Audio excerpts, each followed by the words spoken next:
Tunaendelea zaidi na hapa tunaambiwa kamati ya kudumu ya bunge ya viwanda, biashara, kilimo na mifugo imepongeza hatua ya ujenzi wa ofisi za Wizara ya Mifugo na Uvuvi unaoendelea kwenye eneo la Mtumba jijini Dodoma, ambapo imetaja jengo hilo kuwa la mfano ukilinganisha na majengo mengine. Mimi kwa niaba ya kamati nzima kwa kweli nichukue fursa hii kuipongeza sana wizara kwa usimamizi mzuri. Tumejionea jengo hili limekidhi vigezo vyote vya kitaalamu, lakini wamejiongeza limekuwa la kisasa mno.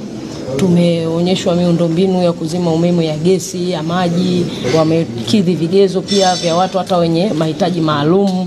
Ofisi ni kubwa, hewa ni ya kutosha na mwanga ni wa kutosha ambao hata kiufanisi vinaweza kwenda kupunguza gharama zingine.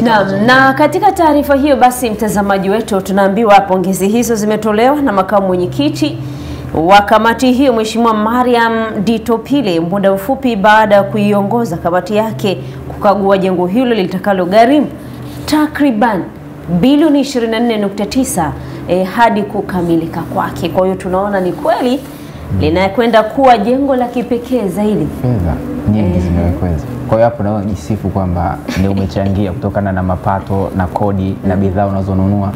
Sababu saa nyingine mtu anaweza kusema mimi sio mlipa kodi, lakini unapokwenda kulipa kununua chochote dukani kuna asilimia ile VAT 18 inayokwenda kwa serikali. Kwa hiyo tayari wewe hapo moja kwa moja unahesabika kama mlipa kodi, na ndio maana saa nyingine mwananchi anasema sisi ni walipa kodi wa nchi hii.